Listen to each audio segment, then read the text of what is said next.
On the 6th night of the London season, the mistress of a great house did not come home before 3 o'clock in the morning, and by the arithmetic of her household, this was ordinary. Her lady's maid, dressed and awake, had been on her feet in the dressing-room for hours already, and would not lie down until her mistress was undressed, unlaced, unpinned, and settled.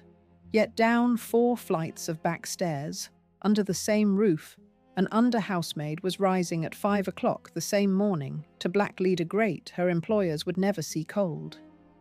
Sleep, in this house, was a thing that had been rationed by design.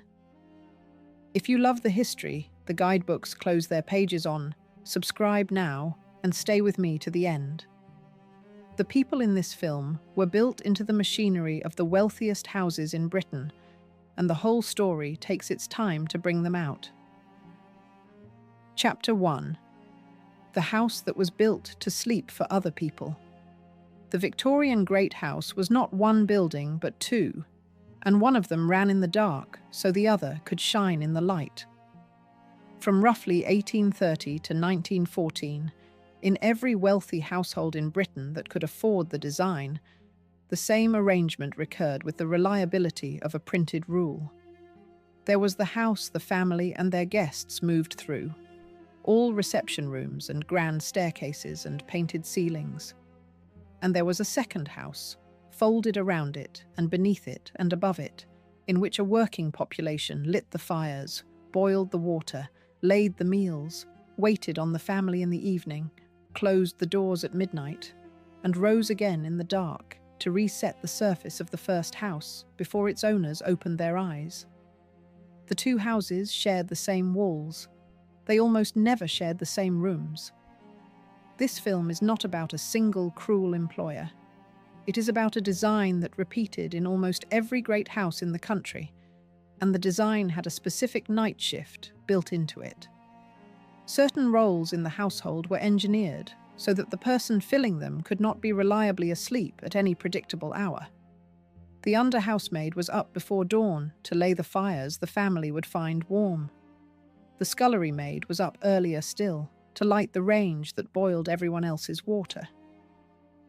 The lady's maid, during the London season, was awake in her mistress's dressing room at 3 or 4 in the morning, waiting for the carriage to come home from a ball. The footman, waiting outside that ball, came in with them, went to bed for perhaps 2 hours, and was up at 6 to clean boots. The butler could not turn in for the night until he had counted the plate, locked every outer door, secured every shutter, checked every fire in the reception rooms, and satisfied himself that a house full of jewels and silver was safe till morning. In the nursery, the woman who was actually up with the baby was a young servant paid to sleep beside it. And in the largest establishments, and always in the royal household, a dedicated night watchman or a page of the Backstairs walked the ground floors until sunrise. This is the anatomy of a household that had priced a certain quantum of human sleep out of its own night. To move between those 2 houses, the family and the servants passed through a specific object. It was a door, hung with heavy green woolen cloth, tacked at the edges so that it would swing without slamming. The cloth was chosen because it deadened sound and absorbed smell, and it functioned as an insulated frontier between the 2 worlds. On the family's side, the corridor was carpeted and warm. On the servants' side, the stairs were narrow, uncarpeted, so they could be scrubbed, lit only by such daylight as reached the well. In many great houses, this door was called nothing more specific than the green baize door, and it is now the phrase that carries the whole architecture of concealment. Nothing about the arrangement, in its own century, was thought scandalous. The servants themselves largely believed in it. Their pride was in the machine running perfectly. When the kitchen maid, Margaret Powell, writing in the 1960s about her 1920s kitchen, remembered starting at 5:30 in the morning and finishing at 10 at night, with a single evening off a week and every other Sunday off, she wrote about the exhaustion, but she also wrote about the pride. She had been trained to a standard. The house had a demand. She met it. That, more than any single cruelty, is the shape of the thing this film is trying to describe. The rules of the night regime were not written down anywhere as one document. They lived in the training. They lived in the housekeeper's routine. They lived in the shape of the corridors. A young woman who came into service at 14 or 15 was taught them by an older housemaid in her first weeks in the house. She was taught which staircase she was allowed to use and at which hour.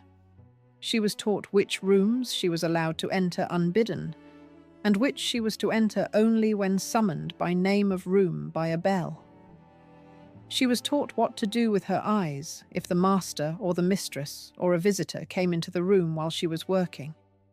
She was taught which parts of the house had to be reset by which hour of the morning, and she was taught what would happen to her wage if the reset was not complete. Most of what happened at night in the great house happened because a young woman a few years earlier had been taught by an older woman still in the same establishment exactly what her night was for. The great house ran on a bargain in which the labour was cheap, the invisibility was total, and the sleep of the servants was the quiet cost. It was not a bargain the servants had negotiated in any formal sense. It was the market rate of the country and the century, and the working-class family in a village 3 miles from the estate gate sent its daughter into service without much complaint, because it was still the best available employment for a girl of 14 in that village, in that decade. The bargain worked. The house was built to sleep for other people. That single sentence is the thesis of everything that follows. Chapter 2. The wage that made the dark hours cheap. A scullery maid earned £12 a year and slept 2 to a bed in an unheated attic, and this was the economic engine of the whole arrangement. If the wages of the female staff at a large Victorian country house were laid out in a column against the coal bill and the wine bill and the cost of a single royal weekend, the wages were the smallest line by far. That fact is the foundation of the night regime. The house could ask a maid to be up at 5 o'clock in the morning because it cost the family almost nothing to ask. Take the range of documented wages from the middle and late 19th century, cross-referenced with surviving wage books and the memoirs written by the people who received them. A scullery maid, at the bottom of the female hierarchy, was paid somewhere between £10 and £18 a year, on top of board and lodging. A kitchen maid earned between £18 and £25. A housemaid earned between £12 and £30 a year depending on rank, with the head housemaid at the upper end and the second and third housemaids below her at correspondingly lower rates. A footman was paid between £20 and £40 a year, more if he was tall enough to be part of a matched pair on the carriage. A lady's maid earned between £25 and £50, sometimes topped up with clothes cast off by her mistress. A cook could earn between £40 and £100 a year in a comfortable household, and a French chef at a Rothschild table could earn several times that. A butler and a housekeeper, at the head of their respective sides of the establishment, each earned between £50 and £100 a year, and a house steward at the very top of the largest houses higher still. Set those numbers against the running costs of the house, and the offensive ratio comes clear. A large country house could burn between 10 and 20 tons of coal in a single winter week. A single 14-course dinner, laid out for a family entertaining guests on a formal evening, could cost more than the entire year's wages of the cook who had prepared it. A weekend house party of 30 guests, especially one hosting a prince, could cost several £1,000s in food, wine, entertainment, and the temporary hiring of extra staff at a moment when several £1,000s bought a comfortable London terrace outright. Meanwhile, the annual wage bill for a household of perhaps 50 indoor servants might come to about £2,000, which is less than a fortnight of the same entertaining in a fashionable summer season. The comparison is not a moral flourish. It is the working mechanism of the whole system. If the wage bill for the entire indoor staff was smaller than a fortnight of one summer's parties, then keeping a maid up until 4 in the morning was, from the family's side of the arithmetic, essentially free. There was no incentive to invent central heating or refrigeration or the electric light early, because there was no wage line the invention would save. There was no incentive to reduce the number of fires in the reception rooms, because a housemaid on £12 a year could be up at 5 to lay them all.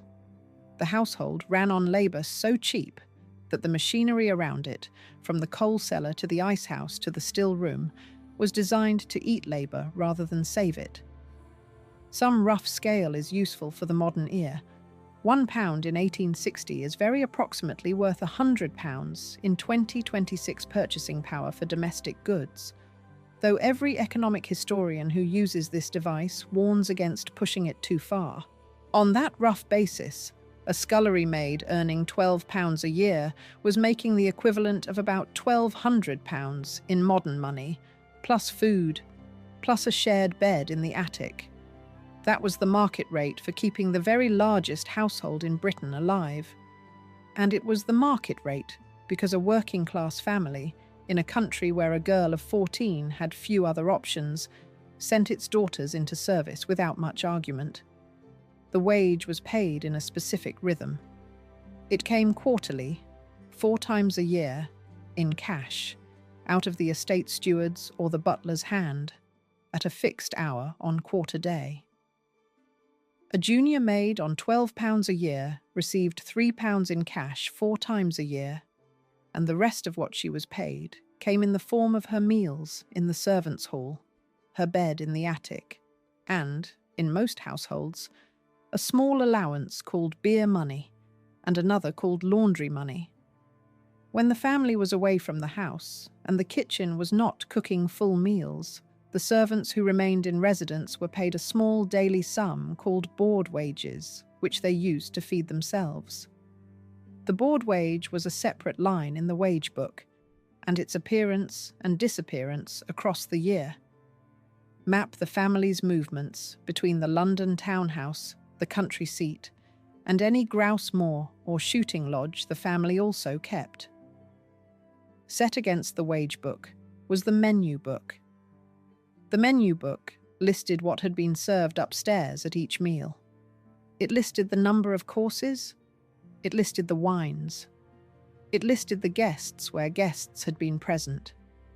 The 2 books together, when a modern historian sits down with them in a country house archive, produce the offensive ratio of the household with the plainness of an accounts entry.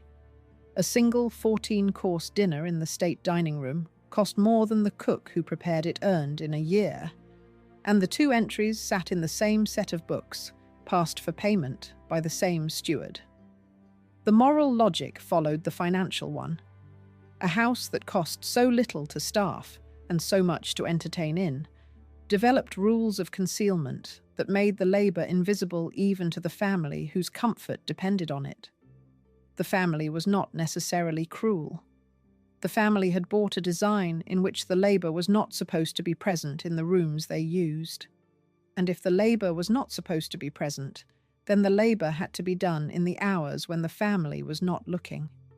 Which brings the story to the door. Chapter 3. The Green Baize Door. A door hung with green wool cloth divided the wealthy Victorian house into 2 nations that shared the same roof and almost never the same rooms. From that door outwards, everything about the house was arranged to move the servants unseen. The stairs the housemaid climbed to bed were not the stairs the family used, and they were built narrow and uncarpeted so they could be scrubbed. The corridor that connected the kitchen to the dining room in the largest houses was tunnelled underneath the ground floor so that dishes travelled beneath the family rather than beside them. The attic dormitories where the female staff slept were reached by their own separate staircases and their own landings, so that a maid going to bed at 11 and rising at 5 did not have to pass through the family's part of the house at either end of her working day. 2 surviving properties show the design most completely.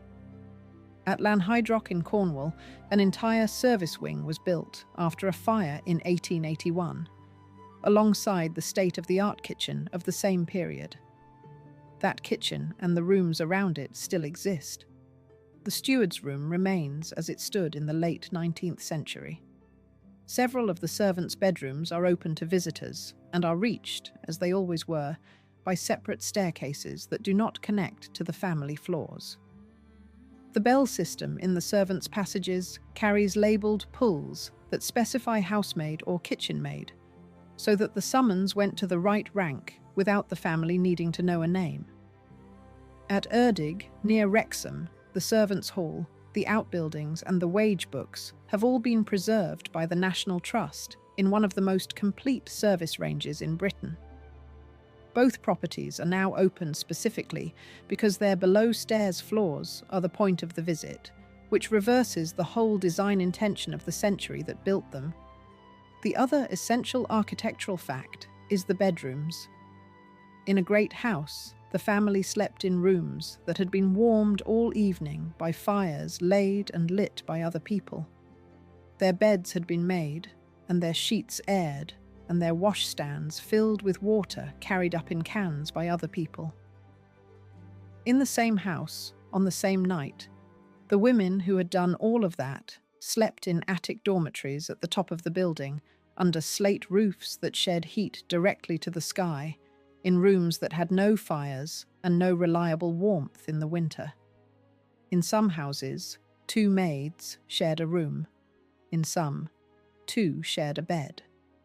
The coldest bedrooms in the building were always the servants' bedrooms, and the colder the family's fires burned down overnight, the earlier those maids had to be up in the morning to lay the next set. The physical fact of the attic bedroom and the physical fact of the 5 o'clock start are the same fact.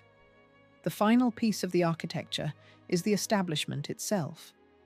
At Waddesdon Manor in Buckinghamshire, built for Baron Ferdinand de Rothschild in the 1870s and 80s, the indoor staff in the year 1891 came to 24 people.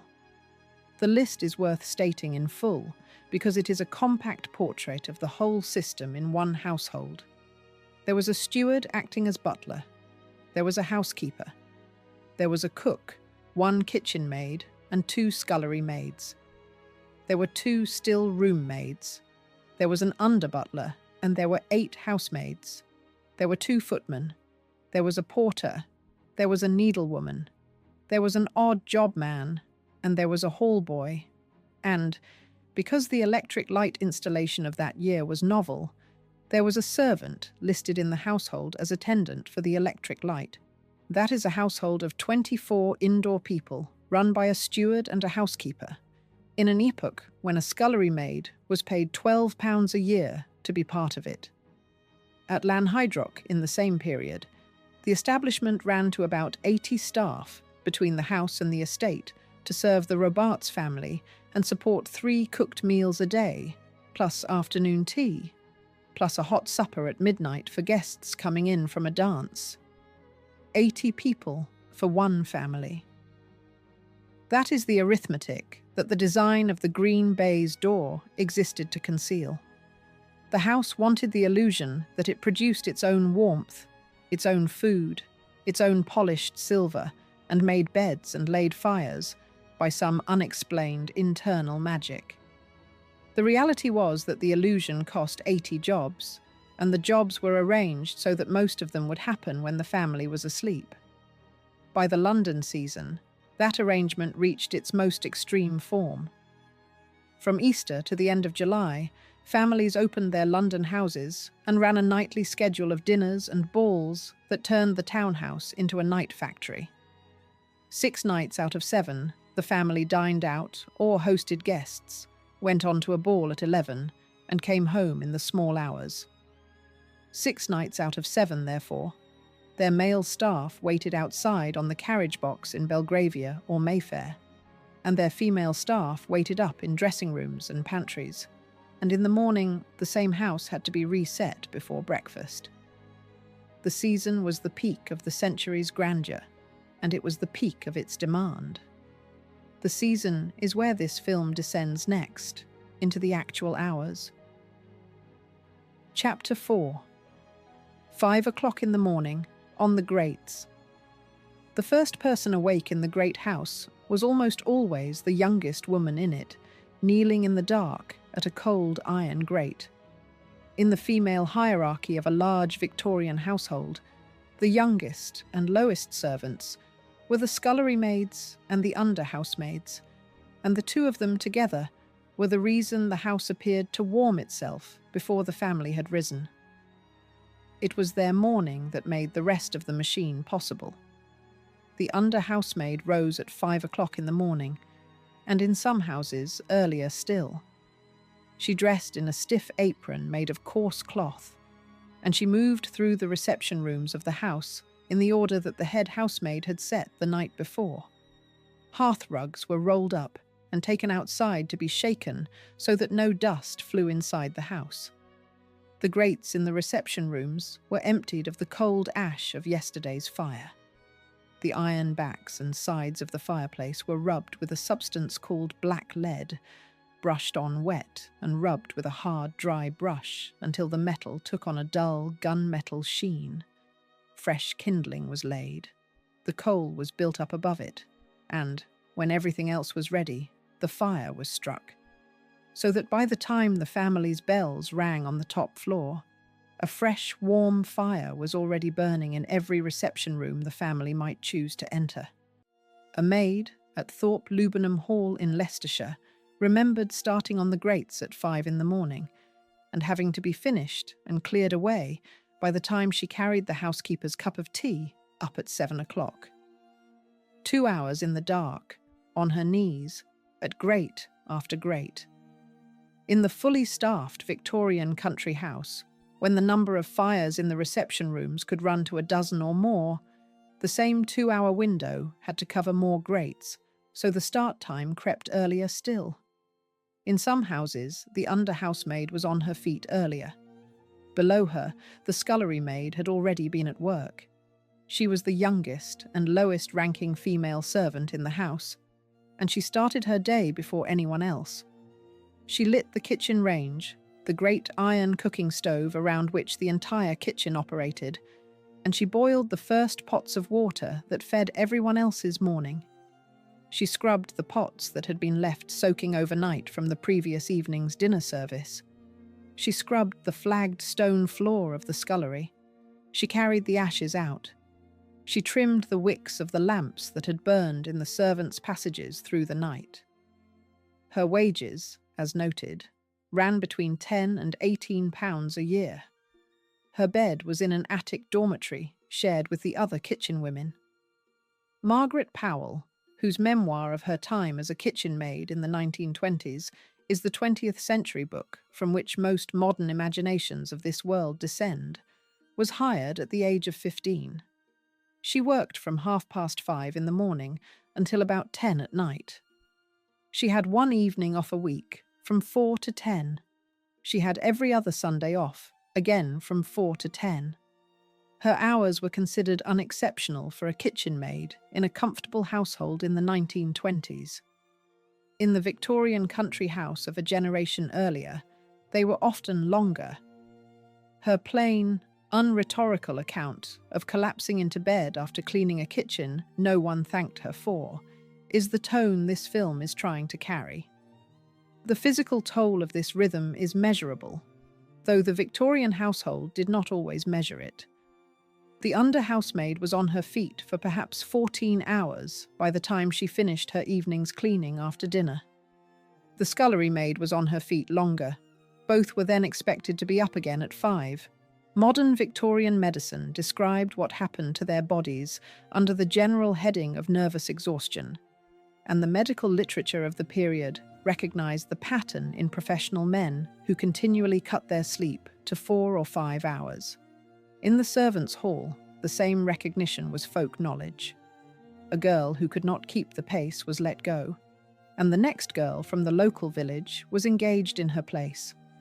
The wage market was cheap enough, and the supply from the countryside deep enough, that the system did not have to solve the exhaustion problem. It replaced the exhausted person. By 7 o'clock in the morning, the house had reset. The reception rooms glowed. The kitchen was hot and full of the smell of bread. The front steps were scrubbed. The boots were lined up polished at the dressing room doors.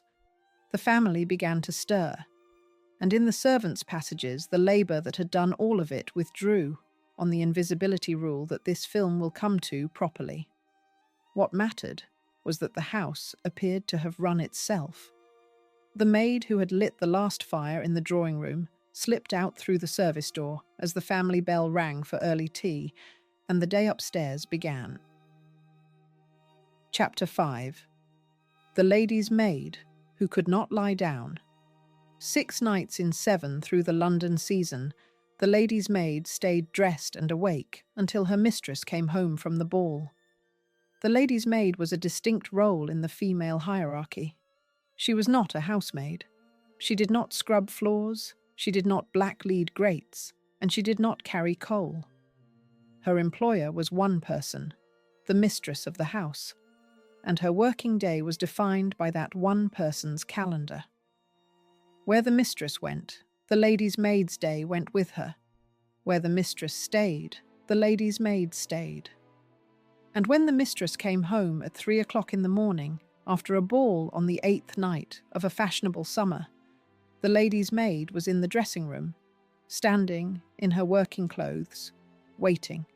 The role is documented from the inside more clearly than most because of one long-lived servant who wrote it down, Rosina Harrison. Born in 1899, in 1928, became lady's maid to Nancy, Viscountess Astor. She held that position for the next 35 years, and in 1975 she published her account of the working relationship under the title Rose, My Life in Service. It is the standard modern first-hand account of what the office actually involved, and its picture of the London season is the picture this film wants. The lady's maid was in charge of everything to do with her mistress's appearance and travelling life.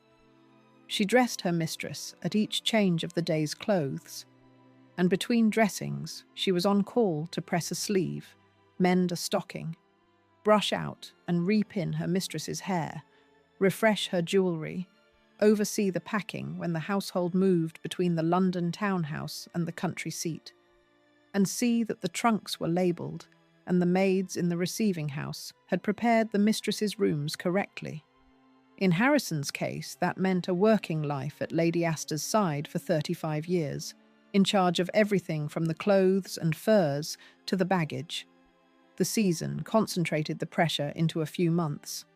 From roughly Easter to the end of July, the mistress of a great family was out at a dinner or a ball on 6 evenings of the week. She dined at 8 or 9. She went on from dinner to a ball at 11. The ball did not end until the small hours of the morning. Her carriage came home some time between 2 and 4, and her lady's maid, from the moment the mistress stepped out of the house in the evening, was on standby in the dressing room until the moment the mistress returned. That standby was not sleep. It was, at best, a chair by a lamp and a book, and long stretches of listening for the carriage on the street. When the carriage came home, the working day resumed. The mistress was helped out of the ball dress, out of the corset, out of the pinned hair. The evening's gloves and stockings were taken away for the laundry. The jewellery was returned to its case. The face was washed, the hair was brushed out, the bedclothes turned back, and the mistress was put into her nightgown. If she had drunk too much champagne, she was helped to bed with more care. If she had quarrelled with a friend, or heard a piece of society news at the ball that needed talking through, the lady's maid was expected to listen for as long as her mistress wanted to speak. Only when the mistress finally fell asleep did the lady's maid go up to her own small room. On the average night in the season, that was at 4 in the morning. And on the average morning, she had to be dressed and downstairs in time to see to her mistress's breakfast tray. So her own sleep was, in the season, often 2 or 3 hours. The wage for this work, as noted in the last chapter's numbers, ran between £25 a year at the bottom and £50 at the top. It was in the upper half of the female wage range, but it was still small money for a specialist role. What the lady's maid also received, on top of her cash wage, was the mistress's cast-off clothes. A skillful lady's maid could rework her mistress's discarded gowns into her own clothes.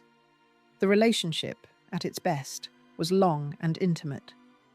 Harrison served Astor for 35 years. That is not an ordinary employment relationship, and it is not the whole picture, but it is one honest picture of what the work was. The tone of Harrison's own account, which is the tone this film wants for the lady's maid role, is not one of complaint.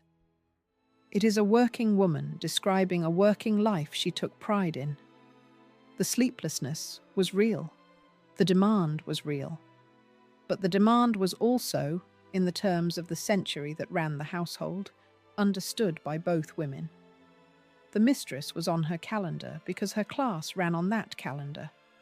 The maid was on that calendar because her wage came with the calendar. Both of them believed in the arrangement, and it was the arrangement, not any single cruelty, that kept them both from their sleep. Above them, meanwhile, the smallest and most private night role in the house was being carried out by another young woman in another attic room beside a wooden cot. Chapter 6. The Night Nursery. Only the wealthiest households ran to 2 separate rooms called the day nursery and the night nursery, and in the night one a young woman slept beside a child that was not her own. In an ordinary middle-class Victorian household, the nursery was a single room on the upper floor where a nurse looked after the children by day, and where at night the children slept, usually with the nurse in an adjoining bed or in the same room. In a wealthy household, the arrangement doubled. There was a day nursery in which the children played, ate, and were taught, and a separate night nursery next door in which the children slept and in which the nursery maid slept with them. The point of the night nursery was that the mother of the children did not have to be woken. Her bedroom was in a separate wing of the house or on a separate floor, and it was arranged so that the small waking cries of an infant in the night did not reach her. The person the cries did reach was the young woman on the small bed beside the cot, and it was her working role to get up to the child at whatever hour of the night the child woke. The night was hers to work. The mother's night was to be undisturbed. Above the nursery maid in the female hierarchy of the nursery stood the head nurse, sometimes called simply the nurse or the nanny. In a full nursery, she slept in a room adjoining the night nursery, and she was called in only for the difficult wakings. Below the nursery maid, in a very large household with several small children, there might be an under-nurse whose duties overlapped with the nursery maid's. All of them were paid for, all of them were fed by the household, and none of them were expected to appear downstairs in the main part of the house unless summoned. The nursery had its own bell, its own routine, its own meal times, and, from the mother's side, its own convenient invisibility. The child came down in the afternoon to see her, brought by the nurse, and was taken back upstairs by the nurse at the end of the visit. In the earlier decades of the century, and in the very largest households, a fourth figure sat inside the nursery night. In the years when infant nursing was thought to be indelicate for a lady, a wet nurse was taken into the household to feed the child. She was, as a rule, a working-class woman who had recently borne her own baby, and she was engaged for the specific purpose of nursing the wealthy woman's infant on demand. She slept beside the child at night. She was expected to feed the child whenever the child cried. Her role was a specialist one and could not be filled by any young woman off the census returns. The psychology of this arrangement is worth pausing over, because it is where the class logic of the whole household becomes most exposed. The mother of the child was often devoted to her children in the abstract and in the visiting hour of the afternoon, but she did not raise them in any hour-by-hour sense. Her nights were her own. Her body, in the wet nurse era, was not called on to feed the infant. Her sleep was not interrupted. The person whose sleep was interrupted was, again, a young working-class woman on a small wage whose own body had been rearranged so that the wealthy mother could be undisturbed. The nursery rules were part of the same design that kept the house otherwise silent at night. The bell system in the servants' passages included a nursery bell. The nursery had its own back staircase in the largest houses, so that the nurse could move between the kitchen and the top floor without crossing the family's landings. The night nursery, in a well-made house, was on the far side of the mother's dressing room from the mother's bedroom, so that the interior wall of the dressing room served as an insulating buffer against the child's crying. Every physical detail of this design worked in one direction. The mother slept. The nursery maid did not. And the person the mother thanked, if she thanked anyone, in the morning, was the head nurse who came down at 10 o'clock with a healthy child in her arms and reported that all was well. The young woman who had actually been up when the child woke, more than once in the dark, was not called down to be thanked. Her role, like every night role in the house, was to have finished before the family knew about it. The nursery, considered as its own department in the female wing of the establishment, was one of the strangest arrangements in the Victorian house, because it was in a real sense the private life of the family, farmed out and staffed and slept in by working women. A young child who spent its first 5 years in a wealthy Victorian household spent almost all of that time with the nursery staff. It ate with them. It bathed with them. It was walked in the park by them. It went to sleep in a bed watched over by them. The mother's role in its ordinary daily life was, in a great many households, a brief visit in the afternoon, and in some households, nothing more than the annual portrait sitting. The bond that formed between the child and the head nurse was the bond that in a less staffed household would have formed between the child and the mother, and the pattern is one that Victorian and Edwardian biography and memoir return to repeatedly. The child's affection followed the person who fed it, bathed it, and sat by its bed at night, which for a great many wealthy Victorian children was not the mother, but the nurse. The pattern was ordinary in the class, and it was ordinary because the design of the nursery had been arranged so that it would be. The wage that paid for it, in the case of the nursery maid at the bottom of the arrangement, was small. On the other side of the same house, meanwhile, a young man was standing on the box of a carriage in the freezing night air of Belgravia, waiting to bring the family home. Chapter 7. The Footman on the Box. While the housemaid slept for 3 hours in an attic, the footman waited on the carriage box outside a Mayfair ball, 6 nights out of 7, until dawn. The footman was the male equivalent, in the London season, of the lady's maid who could not go to bed. His working day, like hers, was defined by the family's calendar. Where the family went in the evening, the footman went in livery on the outside of the carriage. Where the family stayed, the footman stayed on the pavement outside, in a huddle of other footmen from other households, waiting for the ball to end. Footmen were a young man's role, and they were engaged partly for their looks. A great house liked matched footmen, of similar height and stature, standing at either side of the door or on either side of the carriage.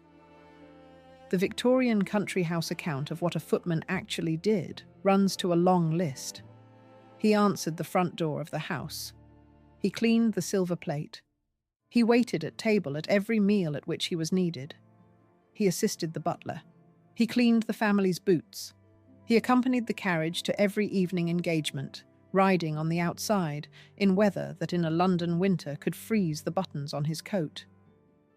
He rose early in the morning to do his day work, and, during the season, on 6 nights out of 7, he was awake and on his feet in the small hours of the following morning, waiting for his employer to finish enjoying an evening.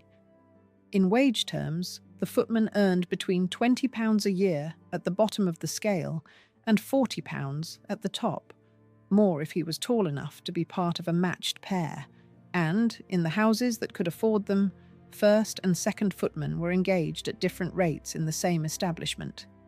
His board and lodging were provided by the house. His livery was provided by the master. He was under strict rules never to fraternise with the maids. The night pattern is what this film cares about, and it is the London season that shows it most sharply. On the 6 ball nights of a working week in June and July, the family dined at home or dined out, went on to the ball at 11, and came home sometime between 2 and 4. 6 nights a week, the footman stood outside the ball. When the family carriage returned to the family door, the footman helped them down, saw the door closed behind them, unhitched, walked the horses back to the mews, saw them stabled with the coachman, and then returned into the house to change out of his livery, hang it, and go up to his bed. If the family were leaving town in the morning, the footman was up again at 6 to see to boots and clothes. 2 hours, if he was lucky, and even less if the ball had run long or the return had been delayed by an argument on the front step. The pattern of season night labour is one of the reasons why domestic service, in the later Victorian and Edwardian decades, began to lose its supply of young men. The wage was small, the work was hard, and above all, the hours in the season were of a kind that a young man could increasingly earn better hours doing something else.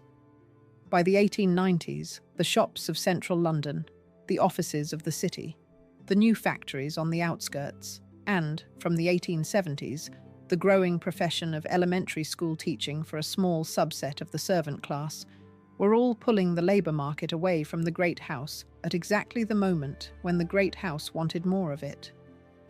The First World War would finish that process, but the process was already underway before 1914.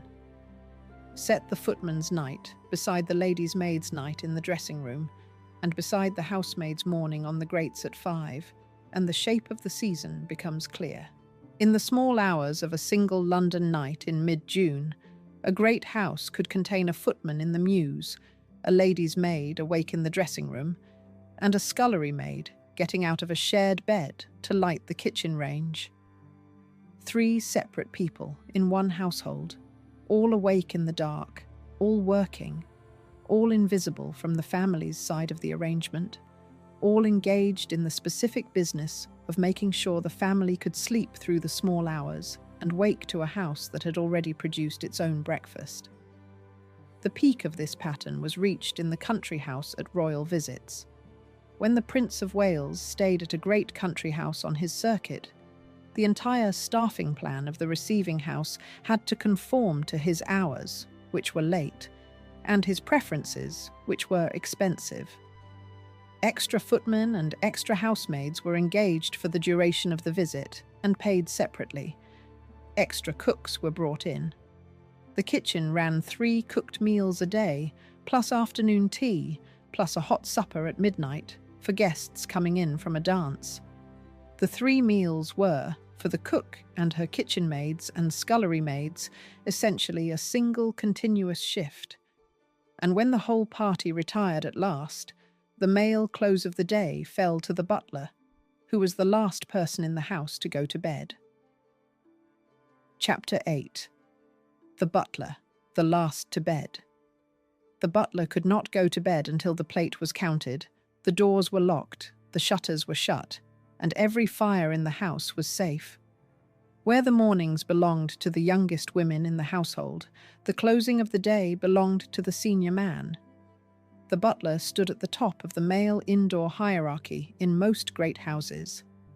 In the very largest establishments, the office of house steward stood above him, and the two roles overlapped in the paperwork of the household. But in the ordinary large country house, it was the butler, at the end of every evening, who was responsible for the physical closing of the house. His working day began in the morning, when he laid out the plans for the day's meals with the housekeeper and the cook, and gave the footmen their instructions. He supervised the setting of the table for breakfast, luncheon, tea, and dinner. He served the wine at dinner, or oversaw its serving. He answered the door to the most important callers. He kept the account of the wine cellar and the plate. And when the family and their guests had at last left the dining room after dinner, when the coffee had been carried to the drawing room and the drawing room had been served, and the family had at last gone up to bed, the butler's evening work began. He counted the silver plate. Every fork, every knife, every spoon, every dish, and every ornamental piece that had come out of the strong room for the evening's dinner had to be returned to it and counted back against the inventory. If anything was missing, the butler was responsible. The strong room, or plate room, was locked, and the key returned to the butler's own safekeeping. He then walked the ground floor of the house, checking that the outer doors were locked, the shutters bolted, the ground floor windows secure, and the fires in the reception rooms banked down or extinguished so that the house was safe from fire through the night. He turned out or extinguished the last candles or the last gas jets in the passages. Only when he had satisfied himself that the whole house was closed did he go to his own room and to bed. In a household in which the mistress was still out at a ball, the butler's closing was delayed. He could not lock the outer door until the family were inside.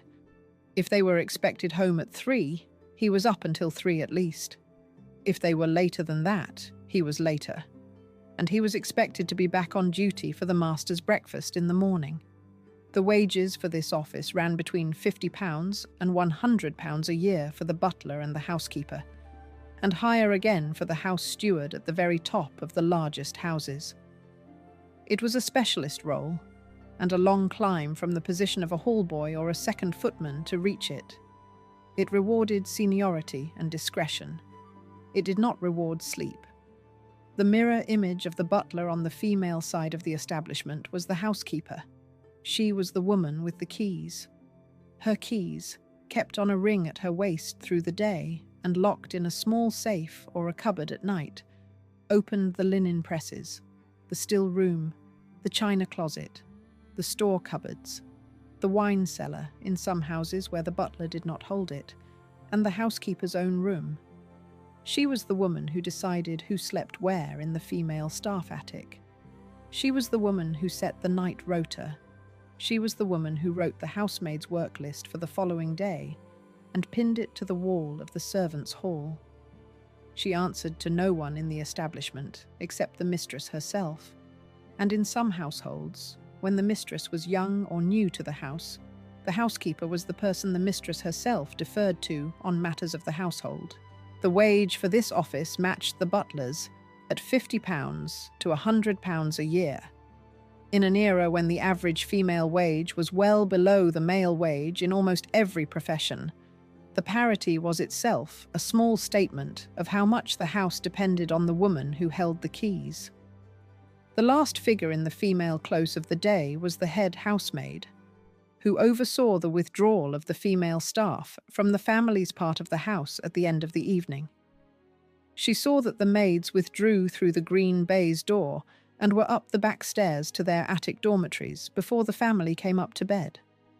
In some households, the maids were required to be off the main landings entirely after a set hour, and to remain in the servants' quarters until the following morning.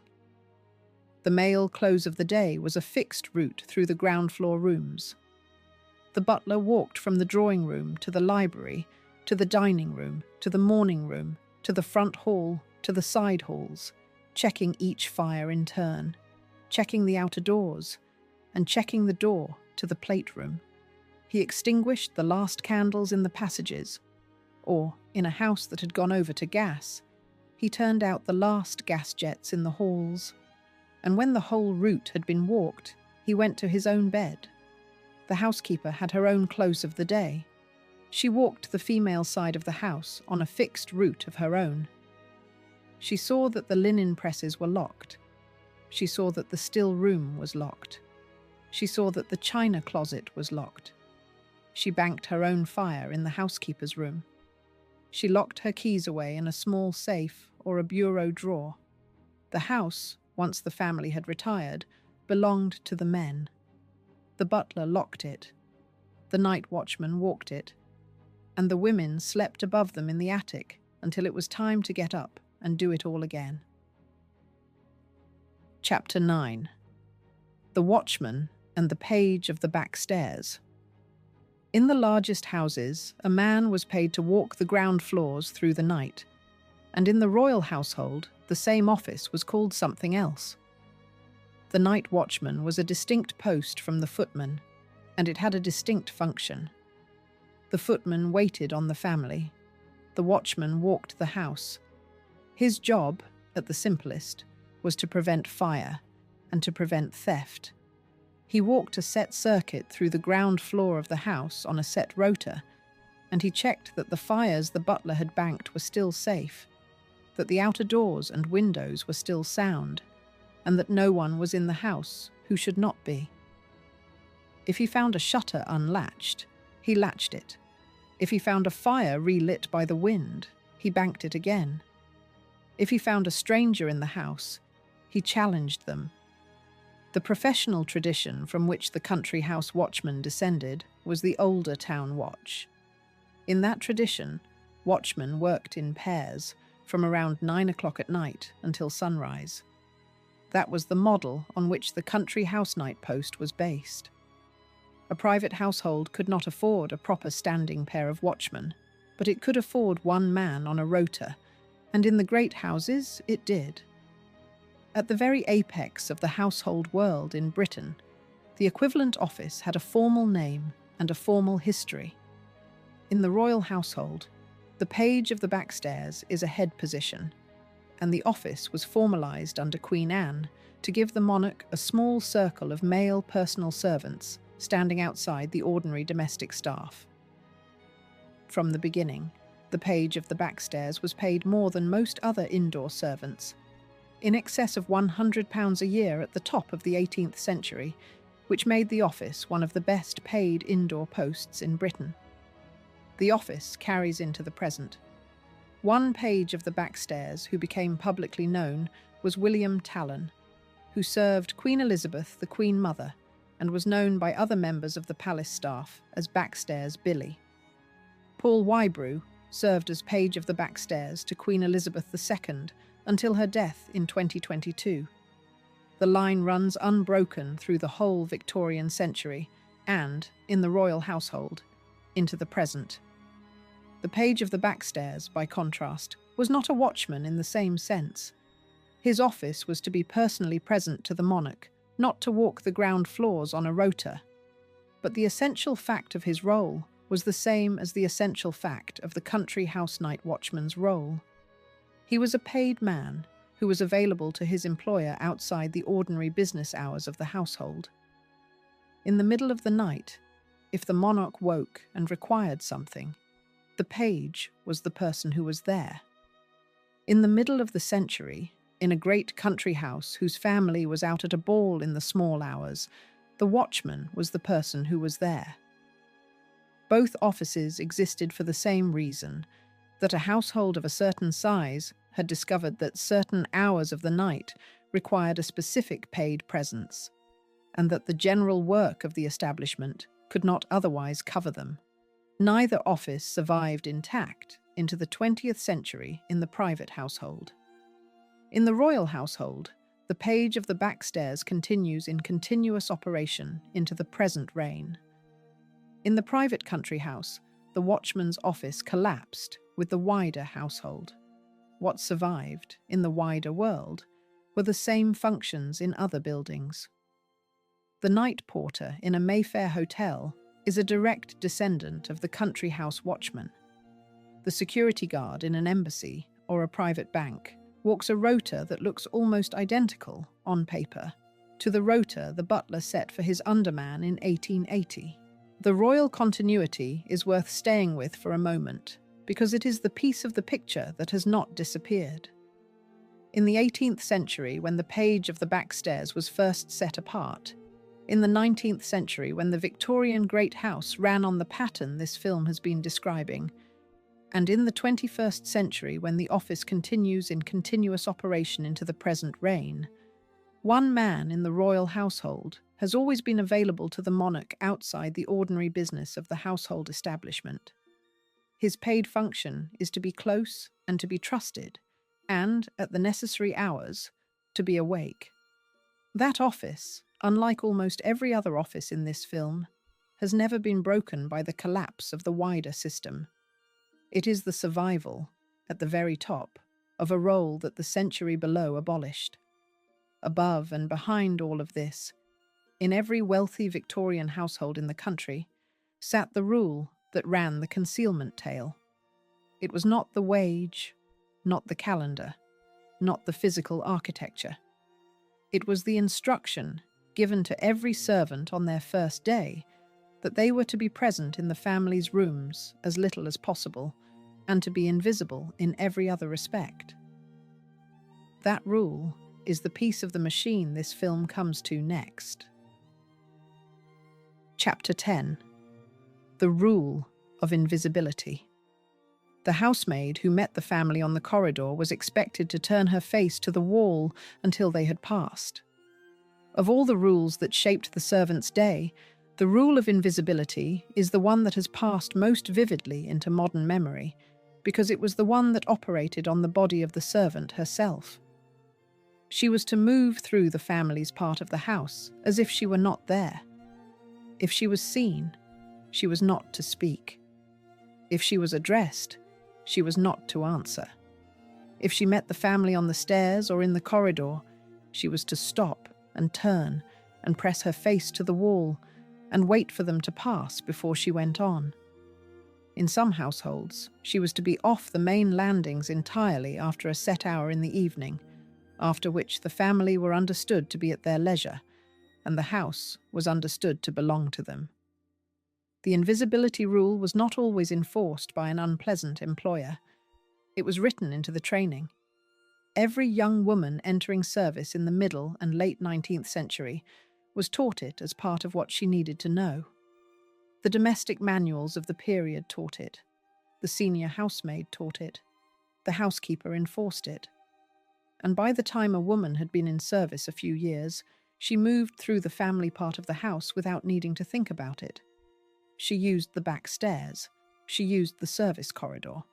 She was where she needed to be to do her work, and she was not seen doing it. The bell system was the technology that made the rule workable. In every wealthy house from the middle of the 19th century onwards, a system of bells and speaking tubes connected the family rooms to the servants' passages in the basement or the service wing. Each family room had a bell pull, mounted on the wall by the fireplace, connected by wire to a labelled bell hung on a board in the servants' hall. When the mistress in the drawing room pulled her bell, the drawing room bell rang in the hall, and the label on the board told the footman on duty which room the summons had come from. He went. At Lanhydrock in Cornwall, the surviving bell system carries labelled pulls specifying housemaid or kitchen maid, so that the summons went to the right rank without the family needing to say a name. Speaking tubes, sometimes running the height of the house from the mistress's dressing room down to the kitchen, added a second layer. A voice at one end of the tube could give a spoken instruction and hear a reply from the other end. In the very largest houses, message boxes and hidden hatches allowed dishes to travel between floors without the family seeing a servant on the stairs. Service tunnels ran under the courtyards. Attic corridors ran along the top of the house so that female servants going to bed did not have to pass through the family floors. Every piece of the technology and every piece of the architecture worked in the same direction. It kept the labour available, and it kept the labour unseen. The psychology of the rule is what makes it hard to write about, honestly. It was cruel, and, in an obvious sense, dehumanizing. A woman who had to press her face to the wall so that a family she saw every day of her working life could ignore her was being told, in her body, that she did not exist in the room. And yet, in the recorded memoirs and letters of the century, the rule is very often not remembered by the servants themselves with anger. It is remembered as part of the job. Margaret Powell's memoir of the 1920s treats the rule as one of the many small stupidities of the household she lived in, but she describes her own pride in the fact that she executed it without failure. She was competent in her work, and part of the work was being invisible, and her competence extended to that. The exception to the general rule of forgotten names is worth stating because it survives. At Erdig, near Wrexham, the York family, unusually for a wealthy Welsh Marches household, commissioned painted portraits of their servants and hung them on the walls and wrote affectionate rhymes about them that survive in the house archive. One such rhyme and one such portrait belongs to Jane Ebrel, a housemaid at Erdig in the late 18th and early 19th century, whose name and face have come down to the present because her employers, the York family, chose to keep them. The housekeeper Harriet Rogers, in the same tradition, kept a list of prices for servants' washing that survives in the Erdig archive. These are the exceptions that prove the rule. The overwhelming majority of Victorian servants left no name and no face. Erdig is remembered now because it broke the invisibility rule. The film's picture of the invisibility rule is meant to be honest in both directions.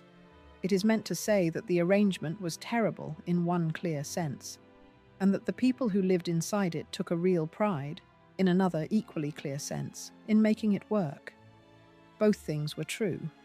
And it is because both things were true, and because the servants themselves believed in the machine, that the system held for 100 years.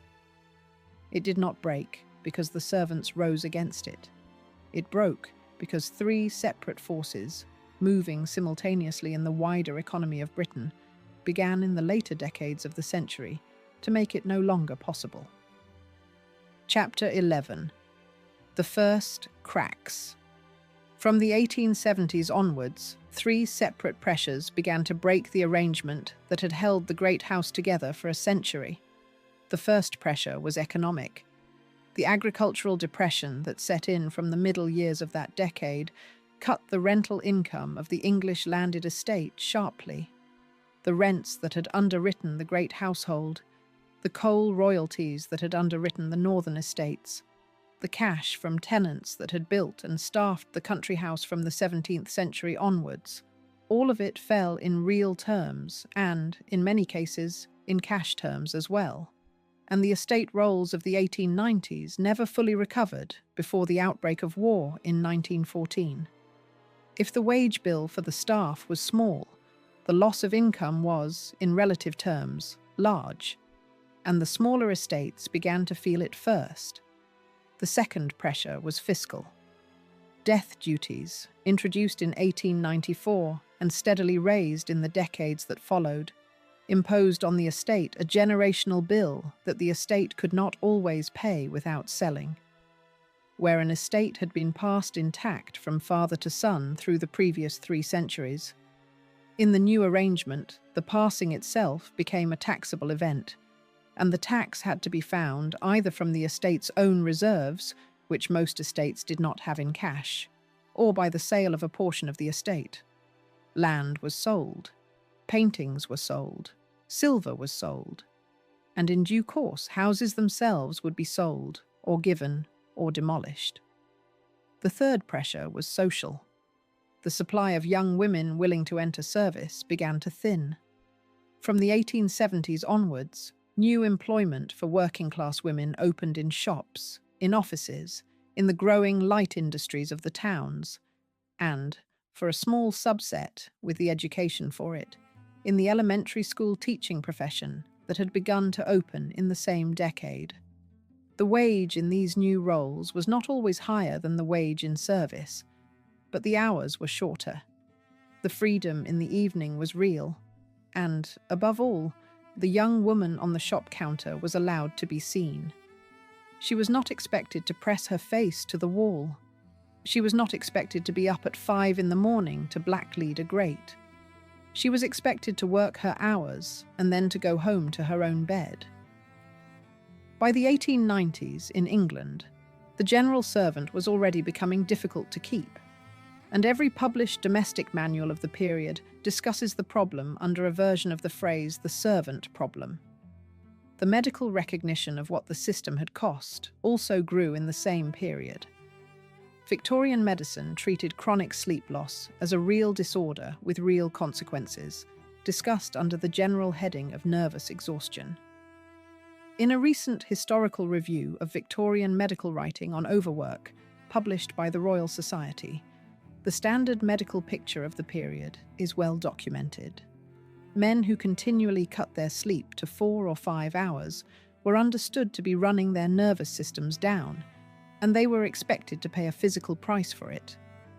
That picture was formed largely with reference to professional men in the city, but the pattern the medicine described was, on any honest reading, the pattern that had been imposed on the female staff of the great house from the moment the design of the 2-staircase house came in. The medicine did not lead to a reform of the household. It did, in the aggregate of the century, contribute to the wider sense that the household as it stood was not defensible on modern terms. Set those 3 pressures together, and the closing decades of the century begin to look less like a settled peak and more like a slow, long fracture. The rent came down. The tax went up. The labour got harder to hold. The medicine said what the memoirs already said. The great household of 1890, though it looked like the great household of 1850, and often felt from the family's side as though it worked in the same way, was already in trouble. The specific rupture, the one that ended the long fracture and pushed the system over into collapse, was the First World War. Male indoor servants in Britain, of the age to fight, enlisted in enormous numbers between 1914 and 1918. Many did not return. The great households that reopened after the armistice in 1918 were rarely able to reassemble the full staff of 1914. The footmen were dead in the war. The gardeners were dead in the war. The chauffeurs, an office that had come in only in the 1890s with the motor car, were dead in the war. The men who were left were older, more expensive, and less biddable, and the wage market they returned into was one in which every other employment for young men in Britain paid better than domestic service. By 1920, in the ordinary way of the private household in Britain, the establishment of the large country house had shrunk sharply from its pre-war size, and by the outbreak of the Second World War, the great household of 50 or 80 indoor staff had, in almost every case, been reduced to a fraction of its former size. The visible effect on the household was measurable. Wings of country houses were closed off, sealed at the connecting doors, and their fires no longer lit. Bedrooms that had held 2 housemaids in 1910 held nobody by 1930. Rooms that had been served by 3 footmen were served by 1. Kitchens that had produced 3 cooked meals a day, plus tea, plus a midnight supper produced 1 hot meal and cold food otherwise. The great state dining rooms of Edwardian country houses, which had been designed for parties of 30, were used a handful of times a year at most, and in many houses were used, by the middle of the century, not at all. The London season itself contracted. The pattern of ball after ball after ball, which had ordered the whole night rhythm of the great house in the previous century, ceased to be the calendar on which the wealthy family lived. The house that had been built to run on sleep it had priced out of its night was, in the space of a single generation, running on a night that had begun to sleep for the first time. Chapter 12. The invention that came only when the servants were gone. Central heating, electric light, and the refrigerator did not free the Victorian servant, because the Victorian servant had already gone. The domestic technologies of the 20th century are usually described, in the popular history of the household, as the machines that emancipated the working-class woman from the drudgery of the Victorian scullery. The story is not entirely wrong, but it is out of order. The technologies arrived, in most middle-class homes, only after the wage market for domestic service had collapsed, and there was no longer a young woman on £12 a year available to do the work by hand. The invention did not create the emancipation. The disappearance of the servant forced the invention. Take central heating first. In the middle 19th century, when a housemaid could be up at 5 in the morning to lay fires in every reception room, there was no wage line that a central heating installation would save. A large country house of the middle Victorian decades would happily burn coal in a great many grates over the course of a day, because the labour to lay and clean the grates was, in the accounts of the house, all but free. Between 1910 and 1940, as the housemaid supply thinned and the wage rose and the establishment shrank, the same country house began to find that laying 50 fires in the morning was no longer possible. The rooms were closed, the fires were dropped, and, in the surviving houses, the great new installations of central heating and hot water were put in, at considerable expense, precisely because the labour to do it the old way was gone. Electric light followed the same curve. Gas light and oil lamps in the middle Victorian household had to be trimmed, filled, cleaned and lit every evening.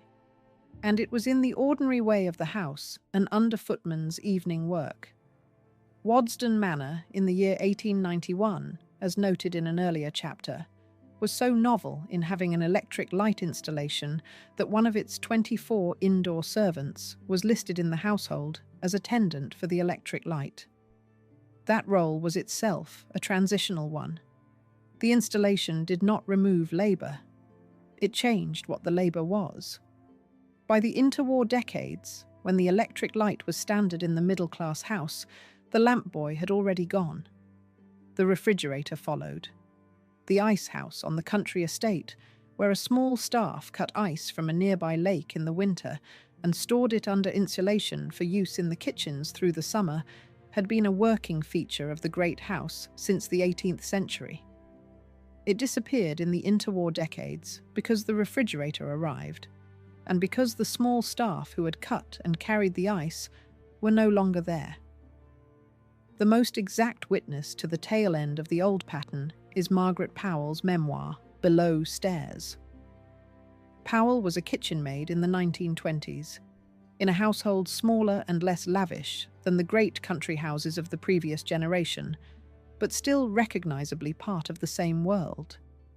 Her hours, again, ran from 5:30 in the morning until about 10 at night, with one evening off a week and every other Sunday off, from 4 to 10.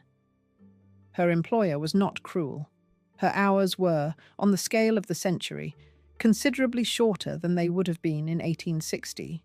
Her wage, in real terms, was considerably better. And she still worked hours that in the 20th century have come to seem astonishing. She was living inside the last surviving form of the pattern, and the last surviving form of the pattern was already the softened version. The invention of the labour-saving domestic device belongs, in a real sense, to the same story. The new machines of the early 20th century, from the vacuum cleaner to the electric cooker to the washing machine, arrived at or shortly after the moment when the servant who had previously done the same work had ceased to be available. The middle-class home of the 1930s in Britain was, in effect, a home learning to run itself for the first time in 100 years.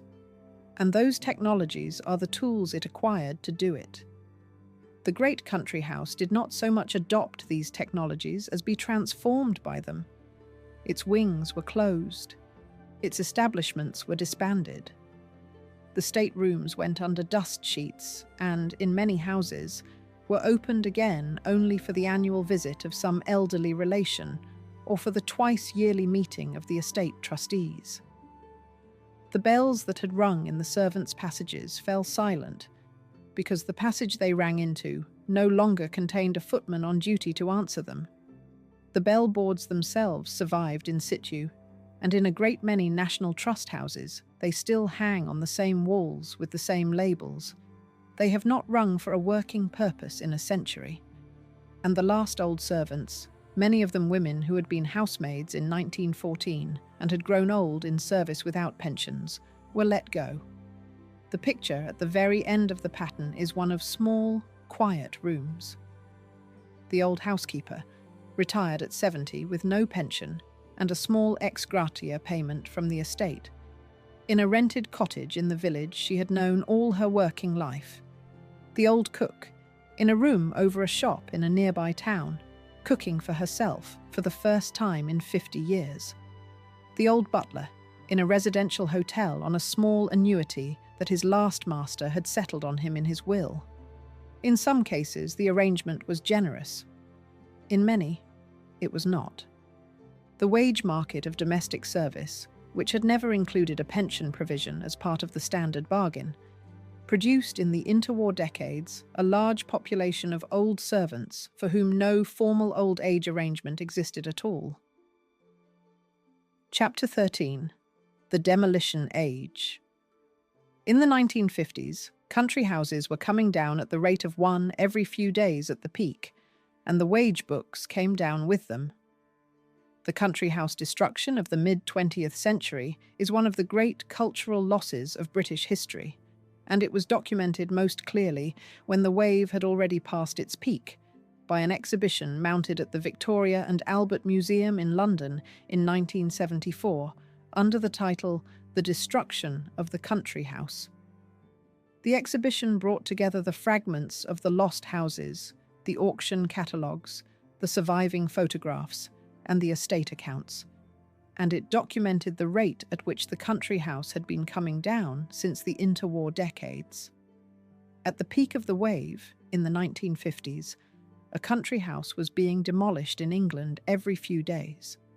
The physical loss was staggering. Some of the demolished houses were minor. Some of them were of first importance. Almost all of them, when they came down, took their contents with them. The furniture went to auction.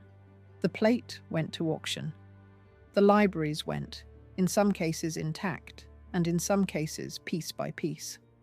And the archives, the wage books, and the menu books, and the accounts, and the letters, in a great many cases went into a bonfire in the courtyard on the day the demolition contractors arrived. What survived, and what allows the present film to be written at all, is what was rescued from the bonfire and taken into a public collection or a National Trust archive before the last of the private house's papers were destroyed. The rescue was uneven. The record is patchy. The houses that were saved are the houses whose stories can now be told. The rescue itself came, in the middle of the century, in the form of the National Trust and English Heritage. The National Trust being a British charitable body that took over the running of privately owned houses whose families could no longer afford them, and English Heritage being the state body that came to fill the same role for a further tranche of properties. Between them, and between the smaller trusts and family foundations that followed their pattern, a great many surviving country houses were saved from demolition, opened to the public, and made accessible to the ordinary visitor. Erdig near Wrexham, Lanhydrock in Cornwall, Petworth, Longleat, and dozens of others moved from being private houses closed to the public into being houses on a season ticket, walked through by ordinary visitors most days of the year. What those visitors have come to want in the arrangement of the modern country house tour is not the staterooms, or rather, they want the staterooms, but they want them alongside the below-stairs floors, and, in many cases, they want the below-stairs floors more. At Erdig, the tour begins in the servants' hall, and the wage books are the display cases visitors linger over longest. At Lanhydrock, The state-of-the-art Victorian kitchen and the labelled bell pulls are among the most photographed rooms in the property. At Chatsworth, the servants' database is published in the estate's own website and lists, by name, some 4,000 individuals who lived and worked at Chatsworth between 1700 and 1950. The archive that a Victorian family paid to conceal is now the archive that a modern family pays a coach ticket to visit. The literary rescue matched the physical one. Margaret Powell's Below Stairs was published in 1968 and became the 20th century bestseller that seeded the modern imagination of this world. Rosina Harrison's Rose, My Life in Service, was published in 1975. Merlin Waterson's academic study, The Servants' Hall, A Domestic History of Erdig, followed. Behind those three books sat a small library of earlier memoirs and manuals that had survived in second-hand shops and antiquarian sales and, in the second half of the 20th century, began to be republished. Together with the television dramatizations that followed, first Upstairs, Downstairs from 1971 to 1975, and later Downton Abbey from 2010 to 2015, and its subsequent films, the memoirs shaped an English-speaking picture of the Victorian great house in which the servants were, at long last, the people the audience wanted to know about. The human cost of the fall did not end with the demolition. The women who had been housemaids in 1914 were, by 1930, often out of work, without pensions, and without the ongoing support of the families they had served. Some were taken back in reduced roles when their old employers found themselves unable to run without them. Some were placed by the housekeepers who had trained them into other households on lower wages. Some went into small pubs, small shops, and small pensions in the villages where they had grown up. The wage books that recorded them, when the wage books survived at all, went into the county record office along with the estate papers, and it is from those wage books and those records that the modern historian, 90 years later, can at least name them. The Chatsworth database, published in the 21st century on the estate's own website, gives some 4,000 such names, one line each, spanning the 2.5 centuries between 1700 and 1950. It is a modest form of remembering, and it is the most many of them have. Chapter 14. The rooms that were built to be invisible. The most visited rooms at Erdig and Lanhydrock today are the ones the Victorian family paid to hide. Every visitor to a National Trust country house knows the experience. The tour begins, perhaps, on the family's grand staircase and moves through the state drawing room and the family dining room, and the visitor admires the paintings and the china. And then a small labelled door at the end of a passage opens, and a narrower staircase leads down, and the tour descends into a warren of stone-floored rooms with iron hooks and tiled surfaces, and a long scrubbed table and a great range along one wall. The visitor slows down. The visitor stays. The visitor reads the labels more carefully. The visitor asks the volunteer at the door questions. The visitor buys the book in the shop about the servants rather than the book about the family. The visitor, in short, wants to be in the rooms the century built to make invisible. The reversal is complete, and it is the most peculiar fact about the whole afterlife of the Victorian great house. The design of the house set out, at every possible level of its physical arrangement, to hide the labour from the family. And a century later, the labour has become the point of the visit. The kitchens that were placed a corridor away from the dining room so that the smell of food should not reach the family are now photographed by every visitor and printed on every guidebook. The bellboards that were mounted in the passages so that the family could summon labour without naming it are now the object visitors point at with delight. The backstairs that were built narrow and uncarpeted so that they could be scrubbed are now walked with reverence. The attic dormitories where two maids shared a bed under a slate roof are now interpreted rooms with typed cards on the walls explaining who slept there. Every rule of concealment that the century enforced has been reversed by the century that came after it. The Erdig portraits are the emblem of this reversal. Jane Ebrell, the housemaid whose face the York family had painted, was one of the exceptions to the rule of invisibility in her own century. In hers, she was one servant among hundreds of thousands whose names her employer chose to preserve.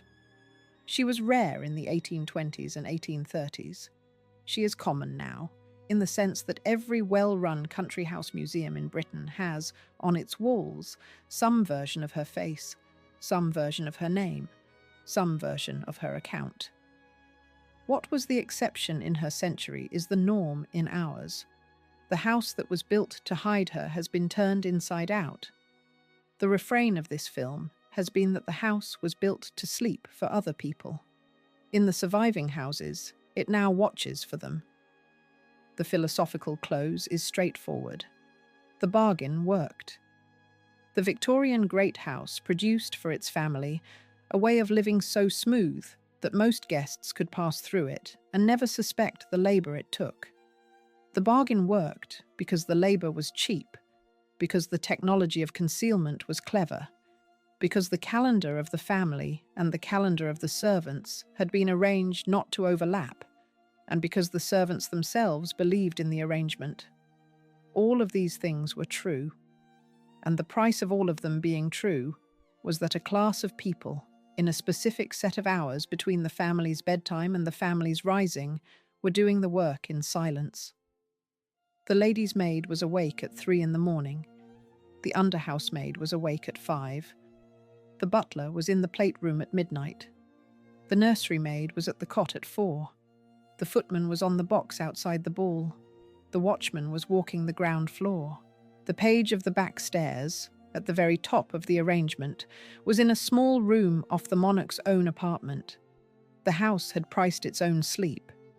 Somebody else's sleep was the coin that paid the bill. The rooms that were built to be invisible are now the rooms the public wants to see.